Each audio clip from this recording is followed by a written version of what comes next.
मैं वचन देता हूँ कि आज सूर्यास्त होने से पहले तुम्हारे रथ पर लगी हस्तिनापुर की पताका को मैं अपने अधीन कर लूंगा। तो यदि तुम ऐसा करने में सफल रहे तो मैं वचन देता मैं स्वयं इस युद्ध को यहीं समाप्त कर दूंगा। आक्रमण!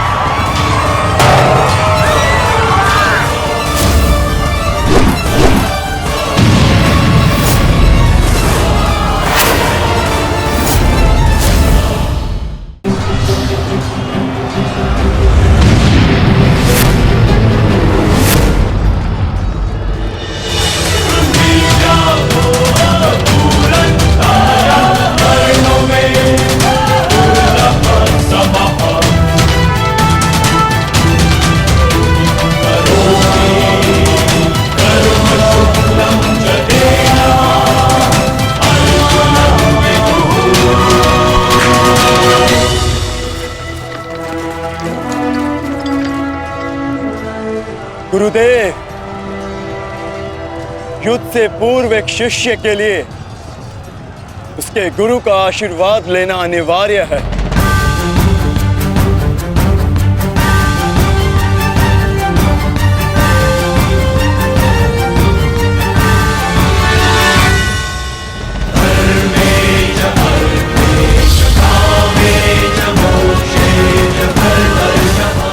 मेरा आशीर्वाद सदैव तुम्हारे साथ है अर्जुन।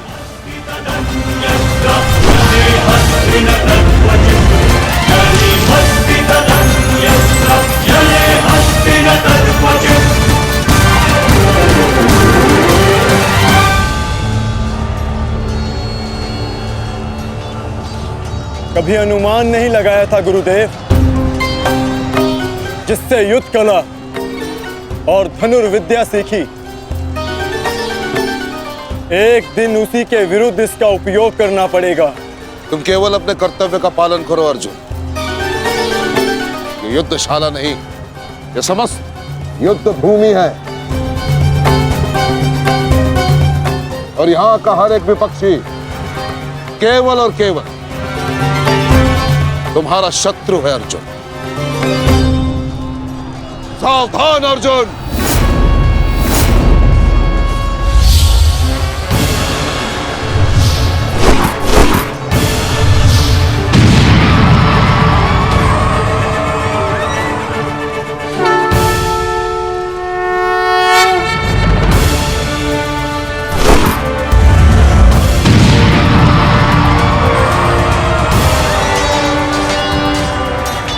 धृष्टद्युम्न, गुरु द्रोण अर्जुन के मार्ग में आ रहे हैं। वज्र के आगे बढ़ने के लिए अर्जुन के मार्ग की बाधा हटानी होगी।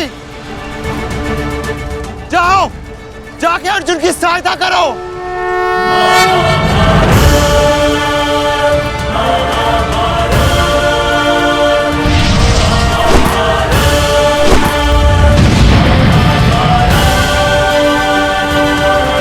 सारथी, रथ आगे लो। युवराज दुर्योधन, यदि युद्ध के सारे निर्णय तुम्हें ही लेने हैं तो मुझे सेनापति बनाने की क्या आवश्यकता थी? ऐसा मैं इसलिए कर रहा हूं पितामह, क्योंकि आप कौरवों के प्रति अपना कर्तव्य निभा नहीं पा रहे हैं। आप यहाँ मौन रहने के लिए नहीं, कौरव सेना का नेतृत्व करने के लिए आए हैं। पांडव सेना हम पर हावी हो रही है और पांडव सेना पर आक्रमण करने के लिए आप हमें रणनीति क्यों नहीं बता रहे हैं? बताइए।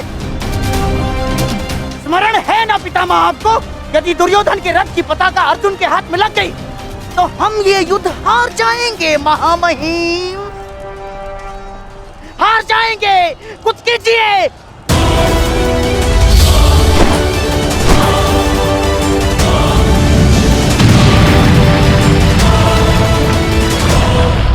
युवराज को मैंने ऐसे व्यर्थ वचन लेने के लिए कदापि नहीं कहा था। अब युवराज दुर्योधन को इसका परिणाम स्वयं भुगतना होगा। और रही बात मेरे आदेश की, तो अभी आक्रमण में समय शेष है। ये कैसी बातें कर रहे हैं आप? इसीलिए मैंने आपसे कहा था कि हमें पितामह से अधिक मित्रगण की आवश्यकता है। अब देखिए देखिए क्या स्थिति हो गई है हमारी।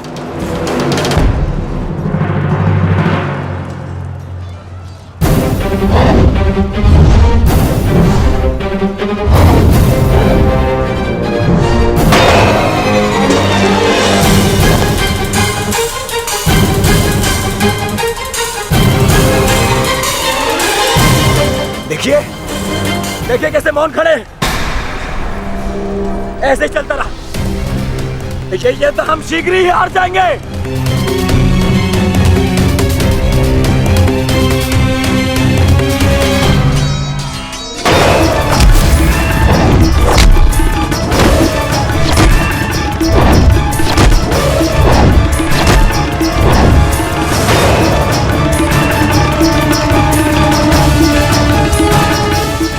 मेरे पिताश्री के पास जाकर पुनः युद्ध कला सीखो भीम।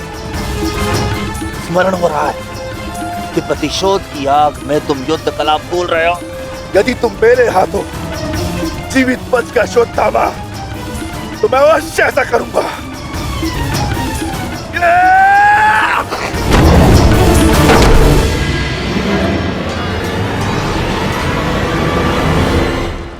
रुद्रोण को यहाँ से मैं संभालता हूँ। अर्जुन तुम आगे बढ़ो।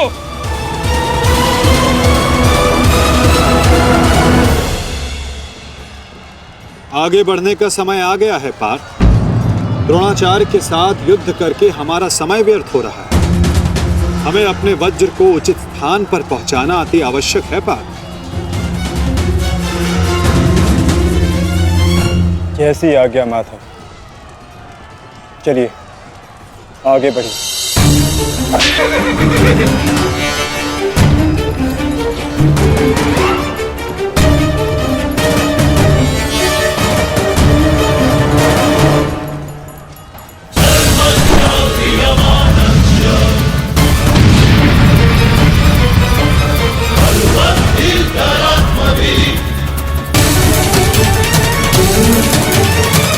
मेरे होने वाले सम्राट, शत्रु का वज्र आगे बढ़ रहा है। यदि हमने कुछ नहीं किया तो हमारे लिए समस्या उत्पन्न हो सकती है।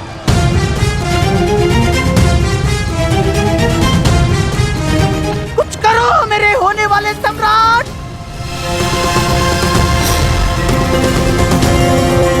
काश भी मेरा मित्र मेरे साथ होता। मुझे तुम्हारी आवश्यकता है मित्र, आवश्यकता है तुम्हारी।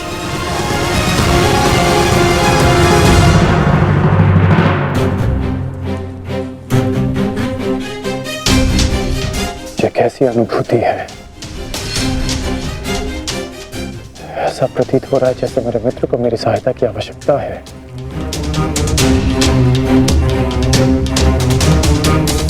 मुझे क्षमा कर दो मित्र। जब तुम्हें मेरी सबसे अधिक आवश्यकता है तभी मैं तुम्हारे साथ नहीं हूं।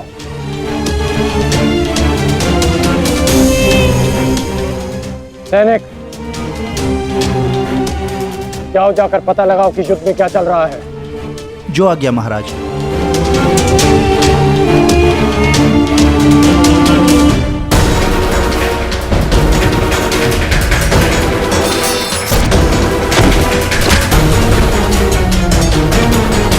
शत्रु बहुत निकट आ रहा है, बहुत निकट आ रहा है शत्रु।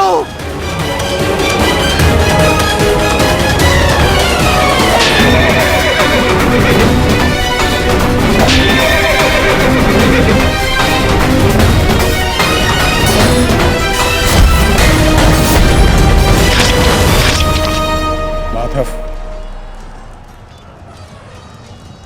वो रहा दुर्योधन। उसे बंदी बनाने का समय आ गया।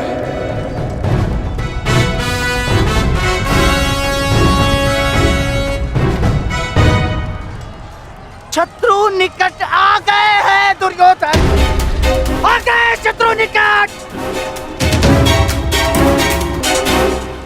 अब आक्रमण का समय आ गया है।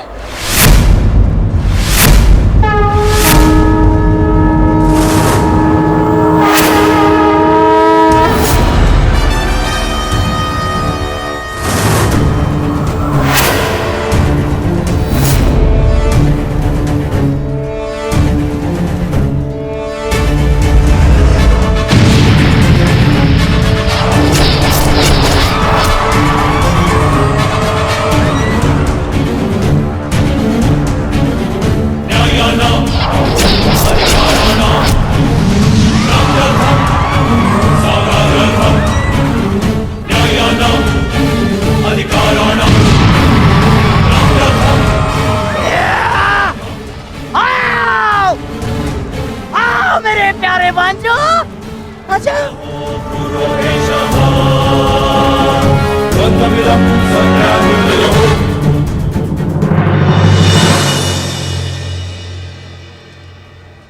महामहिम भीष्म ने सर्वतोभद्र व्यूह की रचना की है महाराज। वो वज्र व्यूह को ध्वस्त करने का प्रयत्न कर रहे हैं। उस ओर से सेना का नेतृत्व कौन कर रहा है संजय? व्यूह को ध्वस्त करने का प्रयास कर रहे हैं। इस सेना की टुकड़ी का नेतृत्व कौन कर रहा है? कौन? वज्र पर चारों ओर से आक्रमण कर दिया गया है।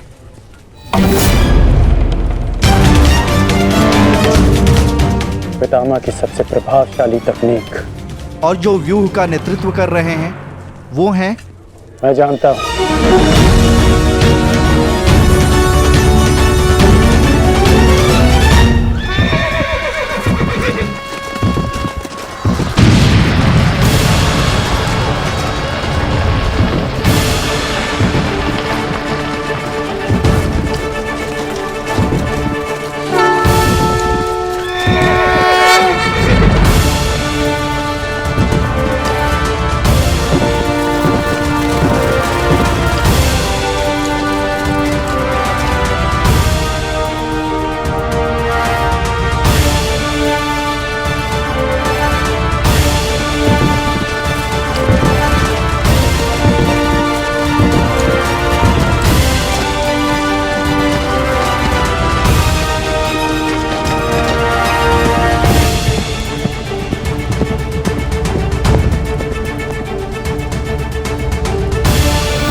जैसा पिता वैसा पुत्र।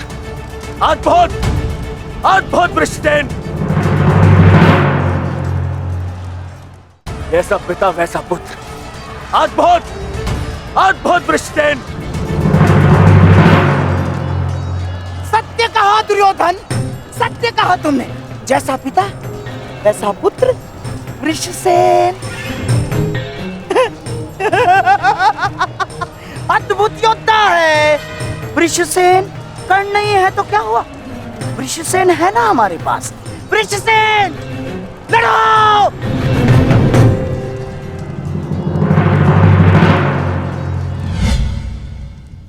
सर्वतोभद्र व्यूह के विषय में जानते हो?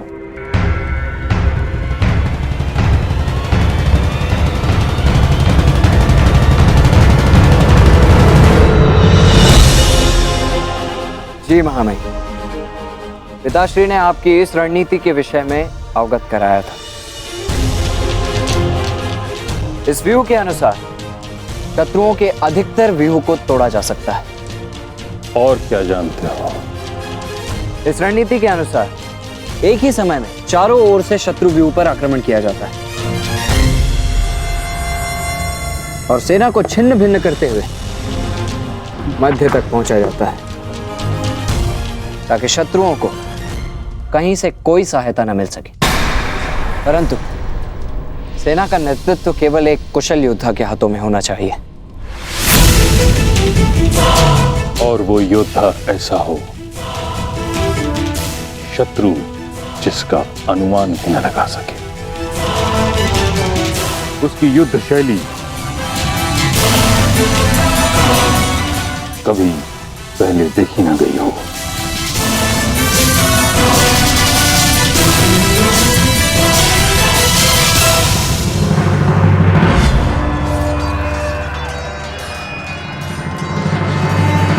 आक्रमण करो वत्स।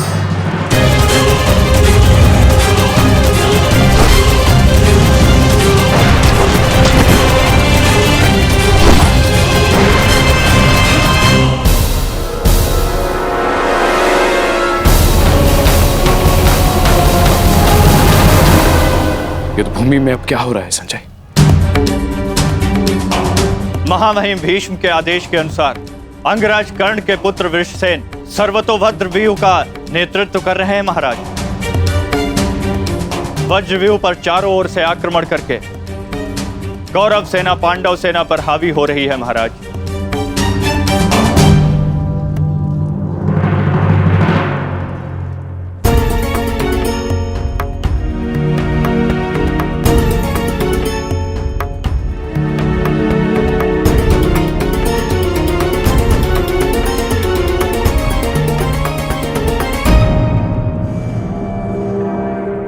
जब तक मैं युद्ध भूमि में हूं तब तक कर्ण युद्ध भूमि से दूर रहेगा।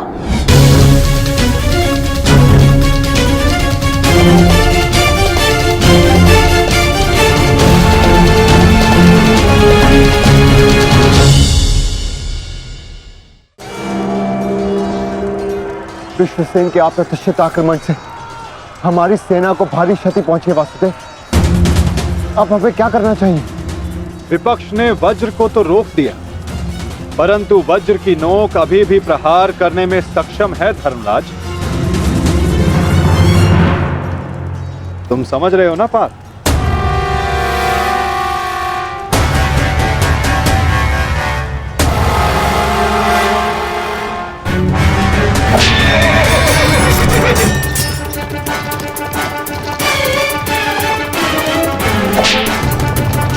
ये क्या कर रहा है? तुम्हारी मूर्खता का लाभ उठा रहा है दुर्योधन। अर्जुन वज्रव्यूह को त्याग आगे बढ़ रहा है।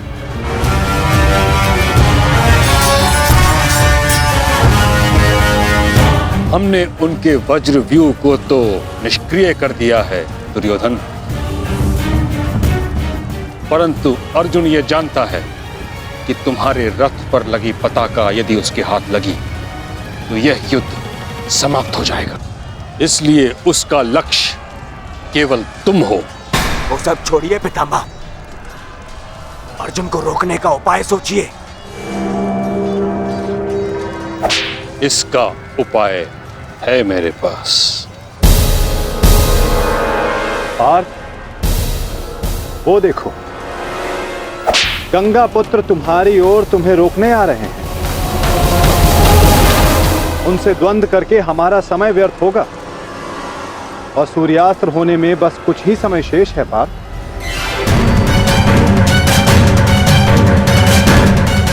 गंगा पुत्र का तुम्हारे मार्ग से हटना आवश्यक है।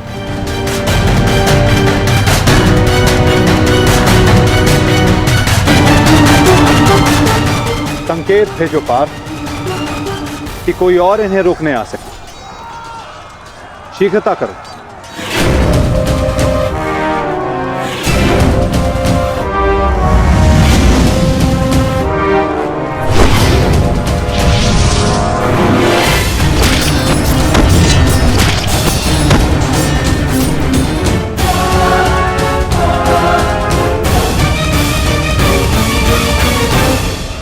परंतु पितामह से द्वंद्व करेगा कौन? जब योद्धा समक्ष प्रस्तुत होगा तब आपको ज्ञात हो जाएगा धर्मराज।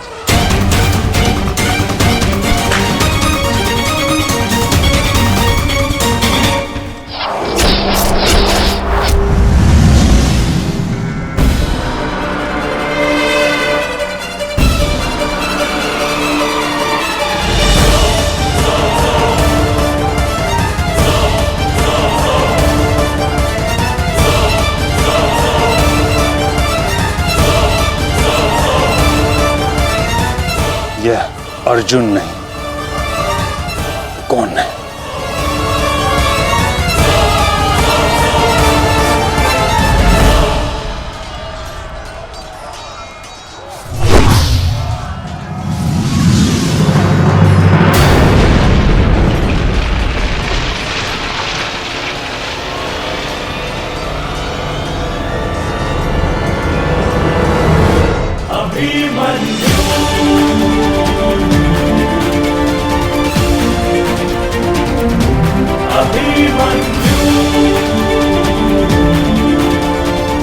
अभिमन्यु?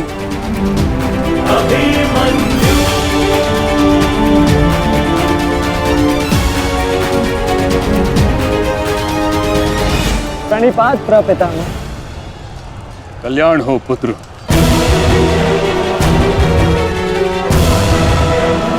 किंतु किंतु क्या अपने ही प्रपितामह का मार्ग रोकना उचित है? मैं तो केवल अपने धर्म का पालन कर रहा हूँ प्रपितामह।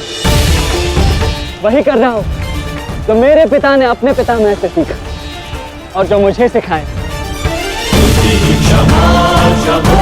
उचित कहा पुत्र। यह युद्ध ही ऐसा है, यह भूमि ही ऐसी है। यहाँ द्वंद्व के पालन हेतु अपनों के साथ ही द्वंद्व करना पड़ रहा है। मुझे तुम पर गर्व है कि तुम परम निष्ठा और साहस से अपने कर्तव्य का पालन कर रहे हो, किंतु ये मेरा दुर्भाग्य है कि तुम मेरे साथ नहीं, मेरे विरुद्ध हो। और इसी कारण आपके प्रहार को रोकना मेरा कर्तव्य बन जाता है प्रपितामह।